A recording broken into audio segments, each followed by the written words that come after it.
He humiliated and burned Chuck Norris's passport, and the next day he regretted it. Subscribe and write in the comments from where you're watching this video. The afternoon sun hung heavy over the two-lane highway that cut through the scrublands outside of Bartlett, Texas, painting the asphalt in waves of heat. The sky stretched wide and empty, a hollow blue expanse untouched by clouds, and the town itself slumbered quietly in the distance, unaware that something irreparable was about to take root on its outskirts. The roads were dry and cracked, flanked by tufts of stubborn grass and rusted barbed wire fences that seemed as old as the land itself. It was the kind of place where time forgot to run forward, where everyone knew everyone, and secrets clung to the soil like dust. Chuck Norris drove alone that day, his old pickup groaning gently beneath him as the tires rolled over the uneven blacktop.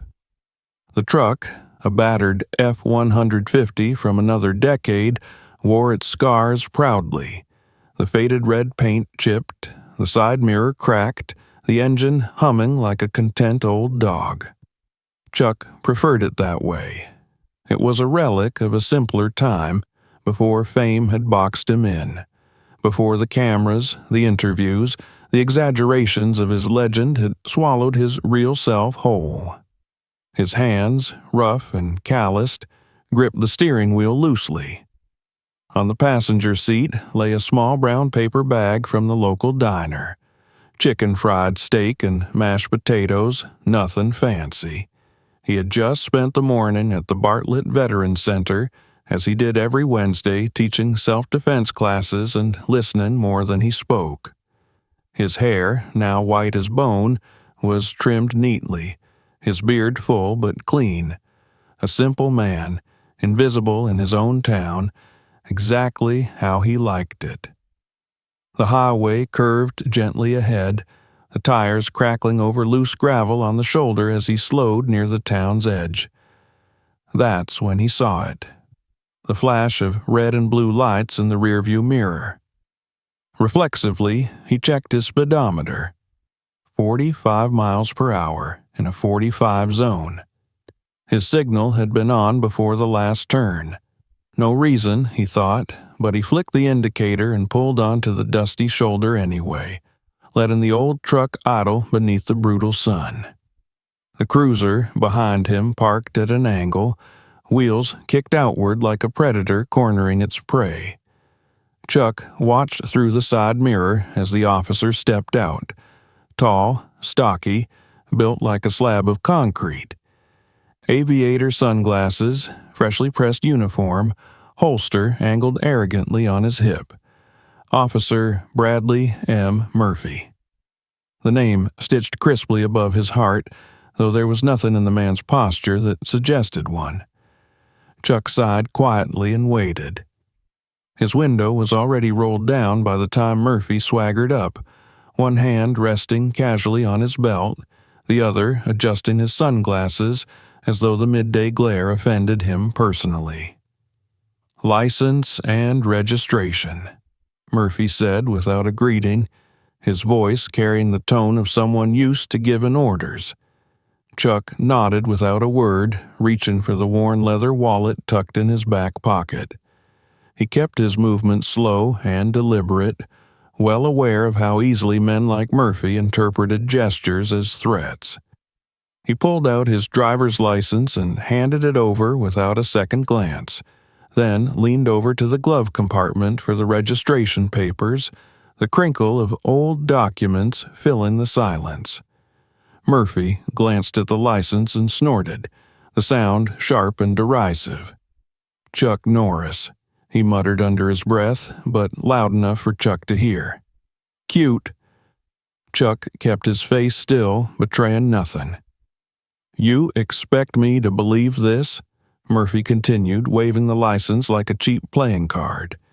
"You know how many jokers I've stopped who think it's funny to fake an ID with a celebrity name?" "It's not a joke," Chuck said quietly, his voice even, measured. Murphy scoffed again and leaned against the hood of the truck, casually flipping the license over in his fingers. Sure it's not. He turned his head, eyeing Chuck's weathered face, the creases earned through decades of fights, losses, victories, and survival. You some kind of look-alike, little past your prime to be pulling stunts like this. Chuck didn't answer. His gaze remained fixed on the horizon, the soft rustling of grass beneath the dry wind the only sound between them. Murphy shook his head, amused by his own authority. You got anything else on you? Any other proof of this little fantasy? He held up the license as if it were contaminated. Without a word, Chuck reached into the side pocket of his jeans and retrieved a second card, an ID badge from the Bartlett Veteran Center, with his full name and photograph printed plainly. He handed it over. Murphy snatched it, examined it briefly, then laughed. A short, sharp bark of sound that felt more like a slap than amusement. Veterans Center, huh? That's rich.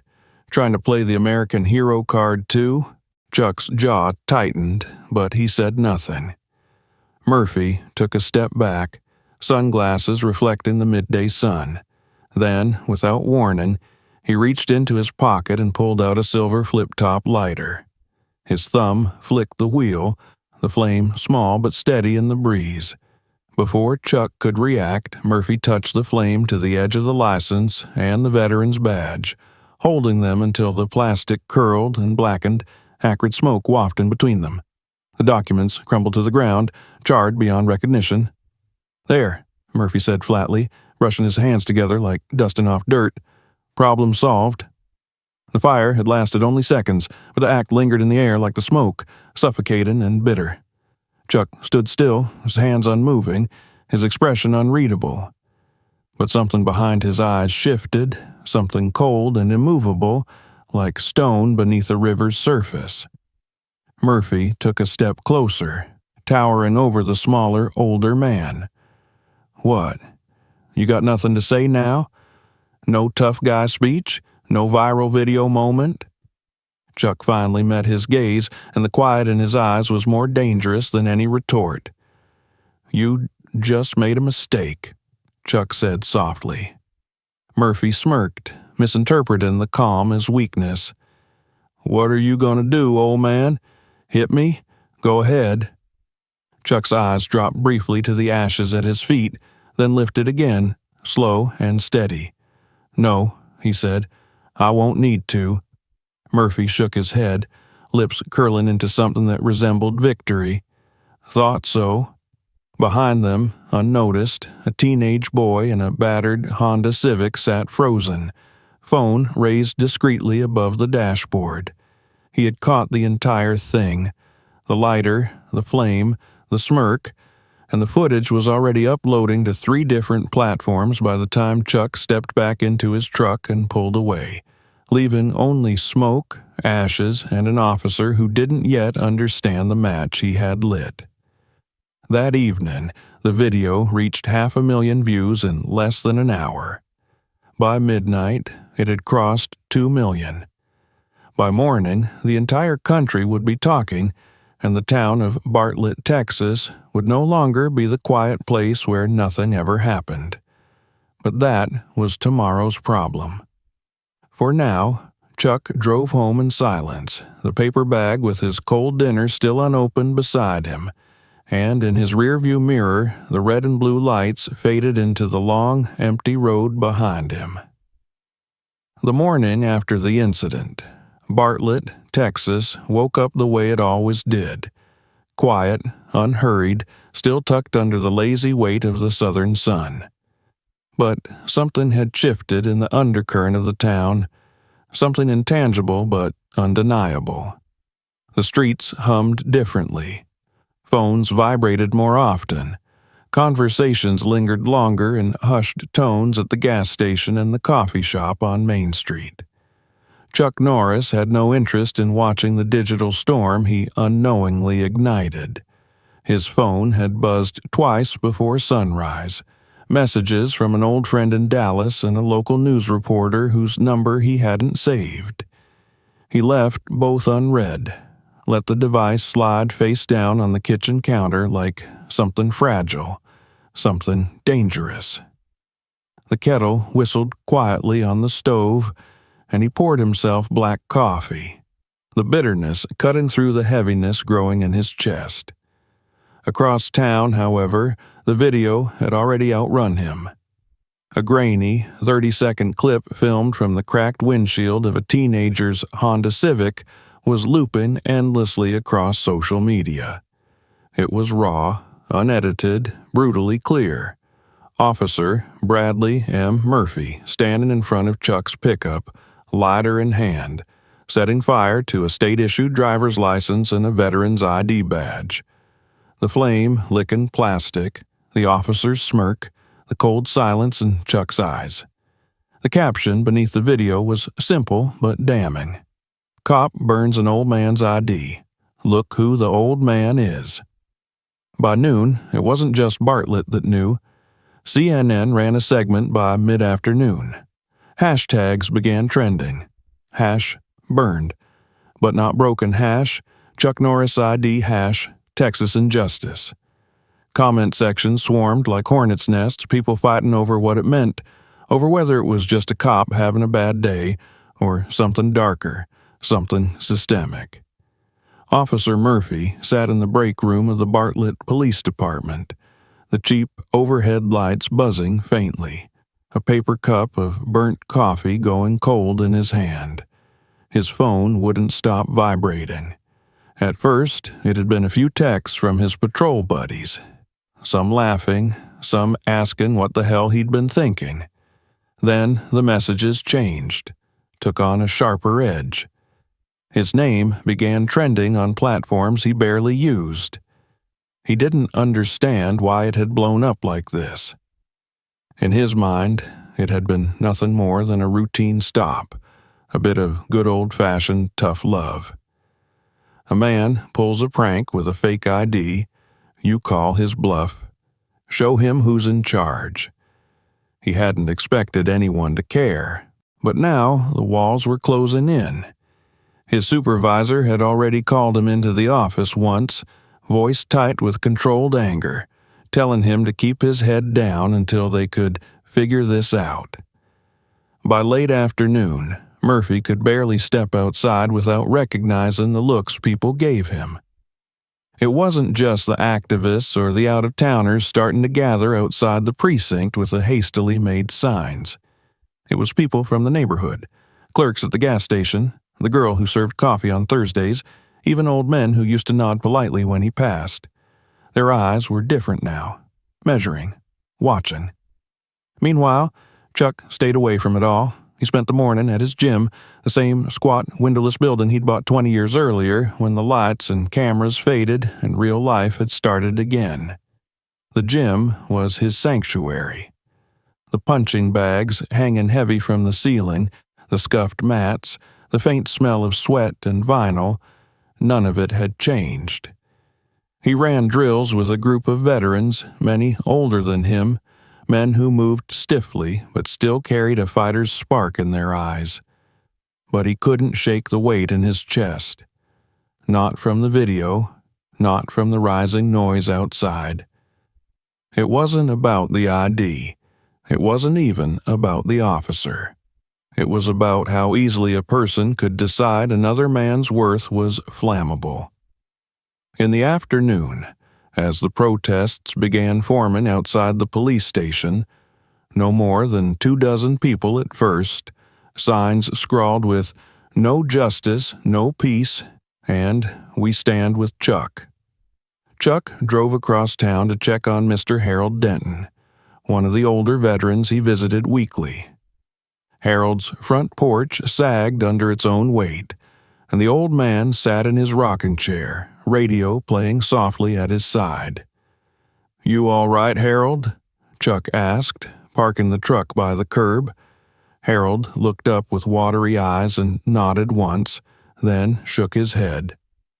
"Heard about what that son of a bitch did," he said without ceremony. "I served 2 tours in Nam. Never thought I'd live long enough to see the day they'd burn an American veteran's ID like trash." Chuck sat on the porch beside him, listening quietly as the old man talked, not about the video, but about the long thread of small humiliations men like them had endured. Harold spoke of stopped cars, questioned papers, lingering looks that said without words, "You don't belong here."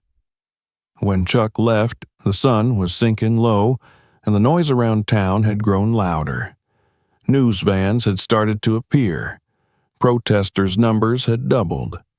Local news anchors positioned themselves in front of the precinct, holding microphones like weapons. That evening, as dusk fell and the air cooled, Chuck walked the short distance from his gym to the diner on Main Street. He hadn't eaten all day. When he stepped inside, the conversations stopped. Heads turned. The waitress behind the counter, Marie, a sweet woman who'd served him coffee for 15 years, approached cautiously. "We're with you, Chuck," she said softly, almost apologetically, as if she wished the weight of it all wasn't on his shoulders. Chuck nodded and took his usual seat by the window. He watched as people outside marched past, chanting now, the signs clearer, louder, "Respect is not optional." He burned a passport. "We burn injustice." A few tables over, a group of teenagers sat hunched over their phones, scrolling furiously. One of them looked up, eyes meeting Chuck's for a split second, and in that glance, Chuck saw something more dangerous than anger: expectation. Back at the police station, Officer Murphy stared blankly at the muted news channel in the break room. His phone lay face down beside him, buzzing every few seconds. His wife hadn't called back. His supervisor had told him to take personal leave. Outside the precinct walls, the chanting was steady now, rhythmic and relentless. He still didn't understand. In his mind, he'd just taught an old man a lesson in authority. It hadn't been about race or power or humiliation, or maybe it had been, but not in the way they all said. He didn't see himself as the villain. He never had, but the world no longer cared about how he saw himself. As night fell over Bartlett, the town felt stretched thin, straining at the edges of something much larger than itself. A spark had caught in the dry grass, and now the winds were carrying it beyond fences and streets. Chuck sat alone in his gym long after the doors were locked, the heavy bag swinging gently in front of him, untouched. His phone vibrated again. Another message from a reporter he didn't know, another invitation to tell his side. He didn't respond, because it wasn't about his side. It was about the ashes on the asphalt and the question no one could unsee. How easily can someone burn your dignity and walk away? Outside, the chants grew louder. The fire was spreading. The days following the eruption of public outrage settled over Bartlett like a humid storm, thick and heavy, pressing against the town's chest. What had begun as a spark had become a steady blaze, no longer just digital noise but something physical, present in every conversation, every glance exchanged over a diner counter, every cautious whisper at the grocery store. It lingered in the spaces between people, stretching farther than anyone had expected, certainly farther than Officer Bradley Murphy had anticipated. Chuck Norris remained, as he had since the first video surfaced, on the outskirts of the noise. The chants outside the police station grew louder each night. Media vans crowded the narrow streets, social media feeds flooded with hashtags, demands, and debates. Yet Chuck's gym door remained locked during the day, the lights dimmed inside. He spent most mornings alone in the cool shadow of the old building, running through drills with no audience, movements sharp and methodical, like a man keeping something inside from breaking loose. But outside, the world kept moving. Officer Murphy, on the other hand, was sinking fast. His personal leave had become an unofficial suspension. Every day he woke to headlines that used his name like a curse. Former friends avoided him. Colleagues at the station refused eye contact. His wife had taken the kids to her mother's house 2 towns over. His world, once small and solid, was crumbling around him, and the only thing he could see was the man who started it all, the man in the pickup truck with the quiet eyes and the unshaken silence. The more the world condemned him, the more Murphy convinced himself that Chuck Norris was to blame, that the old man had manipulated the crowd, used his name and the weight of public sympathy to tear Murphy's life apart. In his mind, it wasn't about the badge anymore.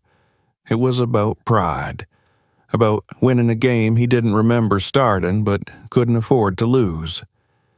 The first time he orchestrated another stop, it was almost instinct. He sat in his car one afternoon, engine idling on a side street, when he spotted the battered red pickup turn a corner 3 blocks down. The decision to follow was immediate, thoughtless. He didn't radio it in. He didn't log it. He just let the cruiser slip quietly behind, keeping a measured distance as the truck moved through Bartlett's narrow streets. Chuck noticed, of course. He noticed the second time, too, when Murphy's cruiser passed him slowly on his way to the Veterans Center, headlights lingering in the rearview mirror just a little too long. And the third time, when the officer parked across the street from his gym and sat motionless for over an hour. Murphy's presence became a shadow stitched into the corners of Chuck's days, a quiet threat that hovered like a storm cloud refusing to break. It wasn't fear that tightened in Chuck's chest. It was something older, deeper, a gnawing awareness of how far men like Murphy were willing to go when they felt the world slipping from their grip. He'd seen it before, in different uniforms, in different countries, long before hashtags and trending topics. He knew the look in Murphy's eyes wasn't just anger. It was desperation. It escalated quickly after that. Late one evening, a neighbor knocked on Chuck's door, voice tight with worry. Someone had smashed the headlights of Chuck's pickup, a rock still lying in the driveway, shards of glass scattered like confetti across the gravel. The next day, the fence behind the gym was spray-painted with crude insults, hastily scrawled but clear in their meaning.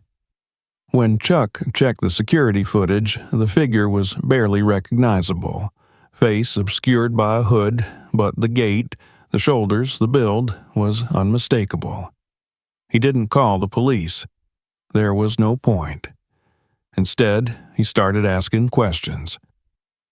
Over the next week, Chuck moved carefully, quietly, piecing together a picture of Officer Murphy that had nothing to do with the headlines or the official statements issued by the department. He spoke with people around town who usually kept their heads down, the cashier at the corner store, the mechanic who fixed patrol cars, the widow who lived 2 streets over and rarely left her porch. Stories surfaced like bones unearthed after a storm. A young man who'd been pulled over 3 times in 1 week without cause. A single mother who'd filed a complaint about Murphy's behavior years ago, only to have it quietly dismissed. An older black veteran who described a stop almost identical to Chuck's own experience. His papers questioned, his dignity bruised, the encounter erased from official records. Each story added weight to the growing understanding of what Chuck already knew instinctively. Murphy's aggression wasn't new. It was a pattern, a quiet thread running beneath the surface of the town for years, protected by silence and the comfort of small-town ignorance. But the final straw came when Chuck received a phone call from Harold Denton's daughter. Her voice trembled on the other end of the line as she explained what had happened. 2 nights earlier, Officer Murphy had knocked on Harold's door under the pretense of conducting a wellness check. Harold, frail and wheelchair-bound, had opened the door only to be questioned aggressively about his paperwork, his status, his affiliations. The officer had stayed too long, asked too many questions, left only when the daughter arrived and threatened to call internal affairs. Chuck hung up the phone quietly and stared at the empty gym around him, the faint echo of Harold's name ringing in his ears. He understood then that Murphy wasn't going to stop. This wasn't about discipline or oversight. It wasn't about badges or procedures. It was personal. It was a man clinging to power the only way he knew how, by trying to break what he couldn't control. That night, as the noise outside the police station swelled into a steady roar and reporters angled for better sound bites, Chuck made a decision. He picked up his phone, dialed a number he hadn't used in years, and spoke only once the line connected. "I need you to arrange something," he said quietly. "Tell Murphy I want to meet. No cameras, no crowd, just him and me." The message took less than a day to reach its target. Murphy heard it from a colleague who wasn't supposed to be talking to him. The words passed down like a dare. At first, he laughed, shaking his head at the absurdity of it. But as the hours wore on, the laughter died in his throat. He agreed. The location was set, a long-abandoned police training facility on the outskirts of town, forgotten by budget cuts and time, left to rot in the weeds. It was the kind of place no one would think to look, the kind of place where grudges could settle without interruption. Chuck stood in the empty gym the next evening, the air stale with the scent of dust and mildew, the faint echoes of years-old drills still lingering in the walls. He traced a slow circle around the room, footsteps light, every sense sharpened. He wasn't there to fight. Not yet. He was there to end something. As the sun slipped below the horizon and shadows spilled long across the cracked concrete floor, he waited. Murphy arrived 10 minutes late, alone, eyes sharp and coiled tight like a man ready to pounce. He didn't speak when he stepped inside, didn't offer any greeting. His hands curled at his sides, shoulders tense. The silence stretched between them like a taut wire. Chuck finally broke it, voice calm, steady. "I came here because this ends now." Murphy's lips twitched into something almost resembling a smile, but it didn't reach his eyes. There was nothing left of amusement in him, only something brittle and dangerous. "It ends when I say it ends," he replied. Chuck nodded once, as if he expected nothing else. Outside, the night pressed in quietly around the empty building, the protests downtown still echoing faintly in the distance. The trap had been set, and soon it would be sprung. The air inside the old police training facility smelled like rust and mildew, stale and suffocating, as if it hadn't been disturbed in years. The large overhead lights no longer worked. Their fixtures hung crooked, empty sockets like hollow eyes watching from above. Moonlight spilled through the high, broken windows in strips, cutting shadows across the cracked concrete floor. Dust lingered thick in the corners, drifting lazily whenever footsteps disturbed it. Chuck Norris stood alone in the center of the gym, his back straight, hands at his sides. He wasn't dressed like a fighter. There were no gloves, no wraps, no protective gear, just an old black hoodie, faded jeans, and the same battered boots he'd worn the day Officer Murphy burned his ID on the side of the road. The silence in the space felt almost sacred, heavy with things unsaid. For a long time, Chuck simply breathed, each inhale slow and measured, each exhale deliberate, grounding. He had spent his life preparing for fights, in the ring, in the field, in life itself. But none of those fights felt quite like this. This wasn't about titles or pride. This wasn't even about the past. It was about the thin, brittle thread of control that one man had tried to hold over another. It was about whether dignity could be extinguished like plastic in a flame. Outside, the world continued to burn in its own way.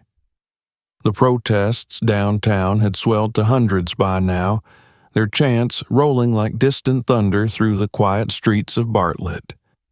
News vans lined Main Street like vultures, waiting for another headline, another image to feed the masses. But here, in this forgotten space on the town's edge, none of that mattered. Here, there would be no cameras, no audience, only reckoning. The door creaked open behind him. Chuck didn't turn. He didn't need to. He heard the footsteps, heavy, purposeful, each step echoing too loudly in the empty space. Bradley Murphy entered like a man walking into a battlefield, his broad shoulders squared, his chin set, his eyes narrowed against the dim light. He wasn't wearing his uniform tonight. He'd shed the badge and the weight of authority that came with it, trading them for a gray t-shirt and dark jeans, like a man who wanted to be ready for something primal. The door clanged shut behind him, a sound sharp in the hollow gym. Murphy stopped 10 feet away, his posture stiff, tense. For a long moment, neither man spoke. The only sounds were the distant hum of the town beyond, the soft whistle of wind through broken glass, and the faint creak of old pipes in the walls. Then Murphy broke the silence, his voice lower, rough around the edges. "You wanted this meeting, so here I am." Chuck finally looked at him, his gaze steady but unreadable. He didn't speak immediately. He let the moment stretch, let the weight of it settle between them. "I didn't want a meeting," Chuck said quietly. "I wanted an ending." Murphy let out a short, humorless laugh. "Yeah?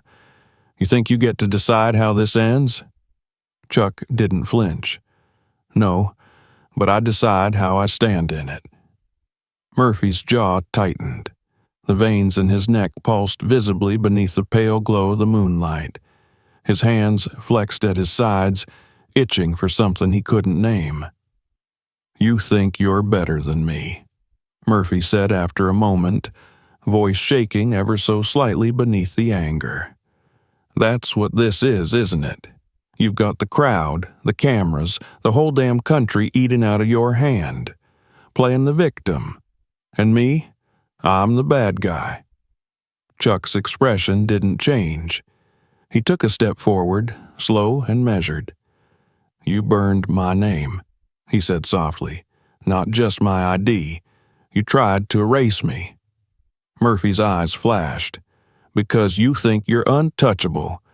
You walk around like some kind of saint, like you're above the law, but you're not." Chuck's gaze remained level. "Neither are you." The words hung between them like a drawn line. Murphy took a step closer, his shoulders coiled tight. "You think this is about a damn ID?" he spat. "It's not. It's about respect. It's about order. People like you, old men clinging to glory days, thinking the rules don't apply." Chuck shook his head slowly. "This was never about rules. This is about how you use them." Something in Murphy's face shifted then. Something small and dangerous. A flicker of something beyond anger.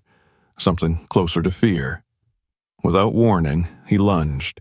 His fist came fast. A wild swing meant not to win, but to hurt, to knock Chuck back, to break something. Chuck moved like water. He sidestepped, the punch grazing past him, and planted his feet solidly on the concrete. He didn't counter. He didn't raise his fists. He just stood, watching. Murphy came again, quicker this time, years of training buried beneath rage. His shoulder collided with Chuck's chest, forcing him back a step, but Chuck absorbed the impact, letting it roll off him without retaliation. The sound of their struggle echoed hollowly in the empty gym. Grunts, shuffling feet, the sharp intake of breath when Murphy's frustration bled into every movement. But Chuck remained still. He dodged, deflected, refused to hit back. And that, more than anything, enraged Murphy. "Fight me," Murphy roared, swinging again, breath ragged. "Come on. You want to end this? Then hit me." Chuck's jaw tightened. He could feel the old instincts thrumming beneath his skin, the muscle memory of 1,000 fights urging him to strike, to retaliate, to end it clean. But he didn't. He waited. Murphy's punches grew sloppier, heavier, desperation bleeding through every swing. Sweat slicked his forehead, his breathing ragged now, the fight leaving him inch by inch with every missed blow. Finally, Murphy staggered back, chest heaving, fury burning out in his eyes like a dying flame. Chuck straightened, taking one slow step forward. "This is why you'll never win," he said quietly, "because you don't know the difference between power and strength." Murphy's fists fell to his sides. His chest rose and fell in sharp, uneven gasps. Before either man could speak again, another sound sliced through the silence, the faint, unmistakable click of a door opening. Both men turned. In the doorway, silhouetted by the moonlight, stood two figures in dark clothing. One held a camera. The other wore a headset. They weren't reporters. They weren't protesters. They were there for proof. Murphy's face drained of color as he registered what he was seeing. He took an instinctive step back, eyes darting between the camera and Chuck. Chuck didn't move. He hadn't needed to set a trap. He'd only needed to give Murphy the rope. The two figures stepped fully into the light now, revealing Captain Allen, head of internal affairs, and a local journalist who'd been quietly gathering footage since the investigation began. Captain Allen's voice was calm, clipped. "Officer Murphy," he said, "you're under investigation for misconduct, harassment, and multiple counts of abuse of power. We have everything we need." Murphy stood frozen, breath shallow. Outside, the distant noise of protesters drifted through the broken windows like a low tide, steady and relentless. Chuck turned his gaze back to Murphy one last time. "This is how it ends," he said, and then he walked away. The echo of Chuck Norris's footsteps faded quickly behind him as he left the old gym, swallowed by the dry, still night. The building remained behind him like a ghost of something ugly that had finally been dragged into the light. Inside, Bradley Murphy stood motionless, pinned not by fists or violence, but by something far heavier. Exposure. The weight of being seen for what he truly was. Outside, the night air was cool, the faint hum of the town lingering on the horizon. Somewhere beyond the quiet streets, the protest still rolled like a wave. Signs raised, chants carried over pavement and rooftops. But here, in the dark between one moment and the next, there was no sound except the rhythmic fall of Chuck's boots against the concrete. The trap had been sprung, and now the storm would follow. The footage from the gym surfaced within hours, first on local news, then on national broadcast, spreading with the same wildfire intensity as the original video of the roadside incident. But this time, it wasn't grainy phone footage or hurried whispers in comment sections. It was clear, deliberate, damning. Murphy's aggression, his loss of control, the bitter truth of who he had become, all of it unspooled in front of an audience that no longer gave him the benefit of the doubt. By the following afternoon, the Bartlett Police Department released an official statement, terse and measured, announcing that Officer Bradley M. Murphy had been placed under immediate suspension pending formal charges. Internal Affairs launched an official review. Protesters outside the precinct cheered when the news broke, but there was no celebration in their voices. Only relief, exhaustion, the hollow victory of knowing the fight wasn't finished. Chuck watched the coverage from his gym, the television muted, headlines scrolling across the bottom of the screen like a warning. He didn't smile. He didn't react. Instead, he sat alone beneath the dim lights, taping his hands in slow, steady movements as if he were preparing for a fight that hadn't ended. Because it hadn't. The investigation widened quickly. Threads pulled from the edges of Murphy's service record revealing a far more tangled mess than anyone had expected. Old complaints resurfaced, filed away years ago, dismissed quietly, buried beneath bureaucracy and silence. Testimonies from civilians began to stack like bricks, each one a quiet indictment of a pattern that had festered in plain sight. The department had known. Or at least they had chosen not to know. Captain Allen held a press conference 3 days later, standing stiff and formal at the podium, the weight of the department's failings etched into the lines of his face.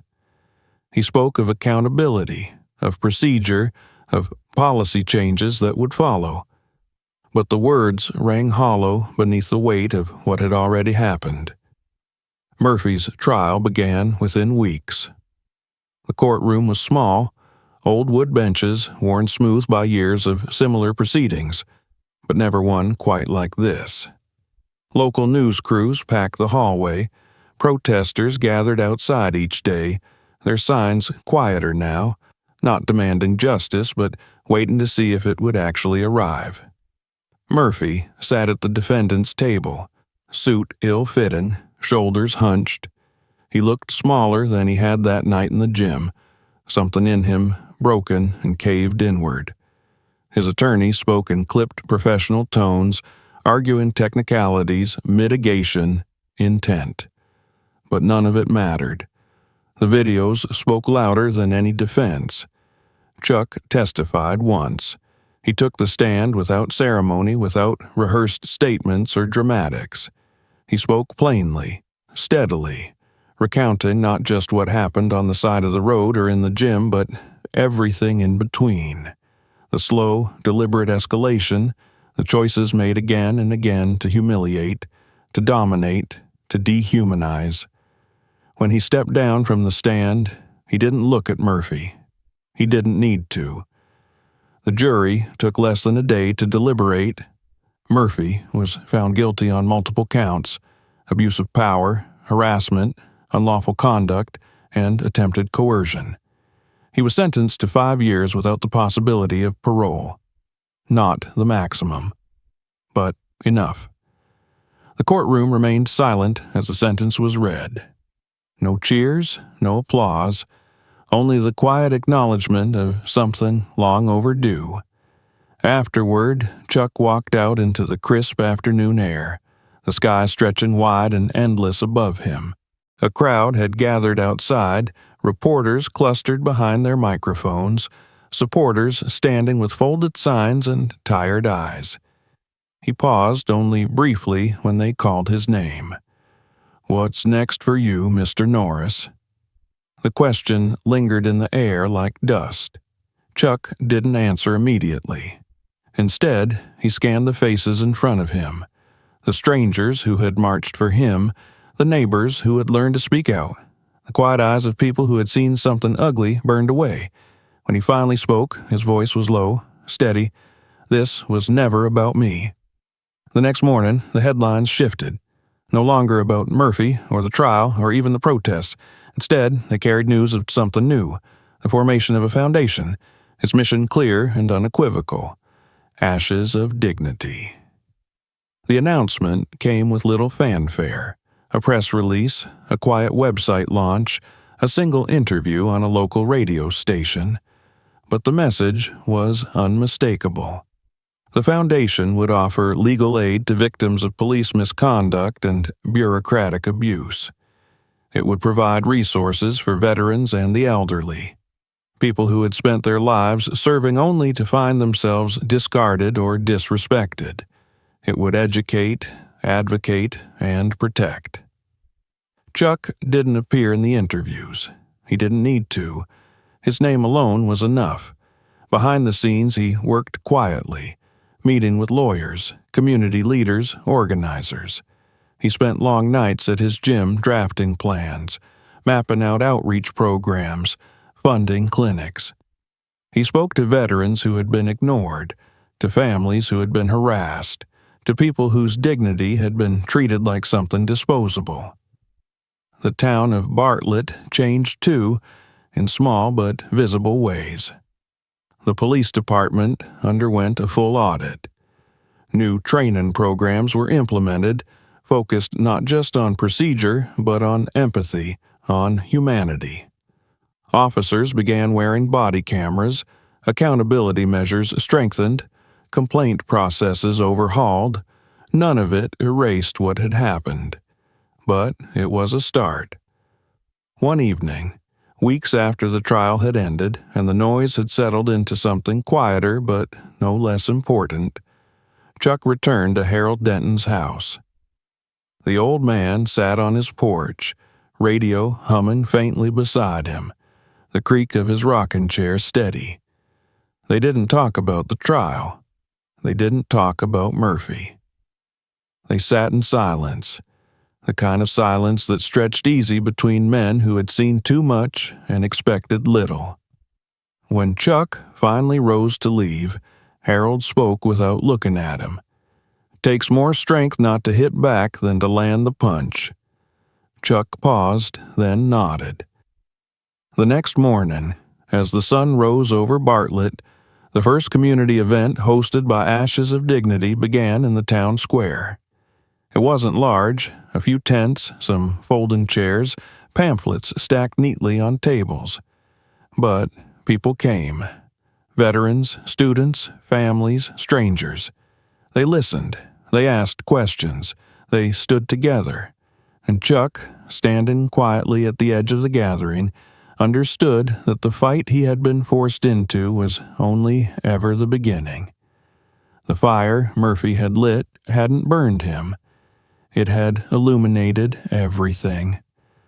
The sky over Bartlett carried a softer hue in the weeks that followed, as if the town itself was learning how to breathe again. The noise had settled, not vanished, not forgotten, but shifted into something quieter, something watchful. Where once there had been shouting and signs raised high, there were now conversations over coffee counters, thoughtful glances exchanged on street corners, and a shared, unspoken acknowledgement that the place would never quite return to what it had been before. The headlines faded, as they always did. Reporters packed their vans and rolled their cameras elsewhere, chasing the next fire, the next scandal. The protesters drifted back to their lives, some changed by the stand they had taken, others weary, their voices hoarse from nights spent chanting beneath the courthouse windows. But the work hadn't stopped. The Ashes of Dignity Foundation grew in small, deliberate steps, the way real change always does, quietly, consistently, without fanfare. It began in Bartlett, but it did not stay there. What had started as one man's refusal to strike back became something larger, a ripple across communities that had long been told to stay silent, to accept the weight of someone else's authority pressing on their backs. Chuck Norris remained at the center of it all, though not in the way the world expected. He declined interviews. He turned down television appearances and speaking tours. Instead, he kept to the edges of the work, meeting with veterans groups in dusty halls, sitting quietly at the back of legal clinics as volunteers explained citizens' rights, funding programs without attaching his name to every banner. He knew better than anyone that this had never been about him. Bartlett itself began to shift in ways both subtle and significant. The police department's audit unearthed uncomfortable truths, not just about Murphy, but about a culture that had protected him, turned away when they should have spoken. New policies were drafted, new leadership brought in, Officers began to wear body cameras, but more importantly, they began to listen. The old training facility where the confrontation had taken place remained empty, its broken windows boarded over, its walls marked by echoes only a few men would ever truly understand. On the far side of town, something else rose in its place. The Ashes of Dignity Community Center opened quietly one Saturday morning. No ribbon-cutting ceremony, no speeches, just an unlocked door, freshly painted walls, and a space carved out for those who had been made to feel small. Inside, a mural stretched across the back wall, a simple image of a passport burning at its edges, but from the ashes, a tree grew tall, its branches stretching wide enough to cover anyone who stood beneath it. Chuck stood before that mural the night before the doors opened, the room still empty and echoing. He traced the lines with his eyes, the message woven plainly into every stroke of paint. Strength wasn't in the flame, it was in what survived it. That night, he returned to the gym, the place where so much of his life had been shaped and sharpened. The heavy bag still hung in the far corner, worn and scarred from years of use. He didn't hit it. He hadn't in months. Instead, he sat on the edge of the ring, hands resting on his knees, the silence of the space settling around him like an old friend. A knock at the door broke the quiet. Mia Sanders, the Foundation's coordinator, stepped inside, her clipboard tucked under one arm. She had been instrumental in building the infrastructure of the Foundation, tireless and sharp, but tonight her expression was softer. "They're here," she said simply. Chuck nodded once, rising slowly. His joints protested, but his movements were steady, grounded. Outside in the main gym space, a group of young men and women stood waiting. Some were veterans, others students, some who had crossed the Foundation's path in other ways, names plucked from court records, shelter rosters, classrooms. They wore plain T-shirts printed with the Foundation's emblem, hands wrapped not for a fight but for training. Chuck stepped in front of them, his gaze steady, the room falling quiet at his presence. He didn't speak immediately. Instead, he walked slowly down the line, meeting each pair of eyes, recognizing the weight each person carried. They weren't fighters, not in the way the world understood, but they knew something about survival. Finally, he stopped at the center of the room. "You've heard my name," he began, voice low but carrying easily. "You've seen the headlines, the videos. You know the story they told." He paused, letting the silence settle. "But that story wasn't about me. It was about what happens when someone tries to take from you what can't be burned." He held up a pair of training gloves, the leather worn but clean. "You can train your body to defend itself," he continued. "That's easy. But the real fight is knowing when not to strike, when to stand your ground without swinging." One of the younger students, a teenager no older than 17, raised his hand hesitantly. "What do you do?" the boy asked, voice soft. "When someone disrespects you? When they try to tear you down?" Chuck met his gaze without hesitation. "You let them underestimate you," he said, "and then you teach them the lesson of their life." The next hour passed in quiet instruction. No shouting, no dramatics, just steady movements, deliberate stances, the rhythm of discipline over violence. It wasn't about fists, it was about something older, deeper. A lesson stitched into every parry, every block, every decision not to strike. Outside the gym, the world continued its slow, messy march forward. 3 months after Murphy's sentencing, the Ashes of Dignity Foundation expanded to 5 new cities. Their mobile legal clinics staffed with volunteers who had once stood on the other side of a badge. Community programs flourished, teaching citizens their rights, offering refuge and resources to those who had been made to feel powerless. The video of Murphy burning Chuck's ID found its way into police training seminars, not as a cautionary tale about rage, but as a lesson in restraint. Departments across the country began to study it. Not the officer's smirk, not the flame, but the man who hadn't hit back. Somewhere, inevitably, other fires burned. Other headlines flared and faded, but in the spaces between, the roots of something sturdier took hold. Late one evening, as the sun dipped low and painted the Bartlett streets in gold, Chuck sat alone on the porch of the community center, watching the quiet unfold. Mia joined him after a while, a folder in her hand. "You know," she said, settling beside him, "the numbers came in. We've helped over 200,000 people in the last 90 days. Chuck nodded once, but his gaze remained on the horizon. "It's not enough," he said quietly. "It's a start." They sat in silence after that, the hum of cicadas filling the spaces between words.